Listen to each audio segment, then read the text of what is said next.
बात्या शक्ति को नहीं बड़ सूचना देछि भारतीय पाणीपाग विभाग। वीडियो को संपूर्ण देखंतु। वीडियो भल लागले वीडियो गुटे लाइक कर सहित चैनल को सब्सक्राइब रखंतु जहाँ फल आपण एही भली लेटेस्ट न्यूज बेटी सर्वप्रथम पाई परिबे। आसंतु संपूर्ण खबर उपरे नजर पकाइबा। आईएमडी सूचना मुताबक अरब सागर रे मौसुमी परवर्ती प्रथम बात्या शक्ति कमर्स दुर्बल होई भारतर पश्चिम उपकूल दूरे जाइछि। भारतीय पाणीपाग विभाग अनुसार एही बात्या वर्तमान ओमानर रास ओल हाद ठारू 220 किमी दक्षिण पूर्व और मासिरा द्वीप ठारू 250 किमी पूर्व रे रहिछि। अन्यपटे झड़र केंद्र निकटरे पवनर वेग घंटा प्रति 100 किमी रु ह्रास पाई 70 किमी को खसी आसिछि।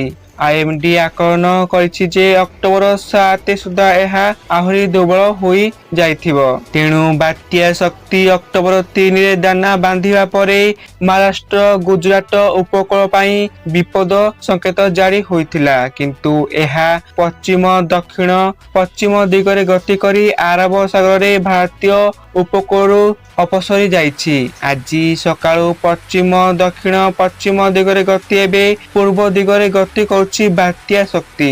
एहा महाराष्ट्र और गुजरात रे बड़ प्रभाव पकेवा संभावना को ह्रास करिछि। महाराष्ट्र रे बात्यार प्रभाव खूब कम रहिछि। मुंबईर महिमी पश्चिम अंचल भली किछि स्थान रे हालका वर्षा होइथा बेले रायगढ़ रत्नगिरी और पालघर जिल्ला रे मेघुआ पाग देखा देछि। केतेक अंचल रे पवनर वेग बढ़िथिले मध्य कोनोसी बड़ क्षयक्षति होई नाही। मुंबई थाने और पालघर रे लोकंक स्थानांतर योजना को एबे स्थगित रखाइछि। गुजरात रे बात्यार प्रभाव अति रहिछि। उपकूलवर्ती अंचल पाग और कांभा वर्षा होइछि। तेणु राज्य सरकार और पाणीपाग विभाग सतर्क रहिथिले मध्य झड़र पथ परिवर्तन हेतु विपद संकेत हटाई दियाछि। अक्टोबर 8 पर्यंत महाराष्ट्र उपकूलवर्ती अंचल रे हल्कारु मध्यम वर्षा होई पारे।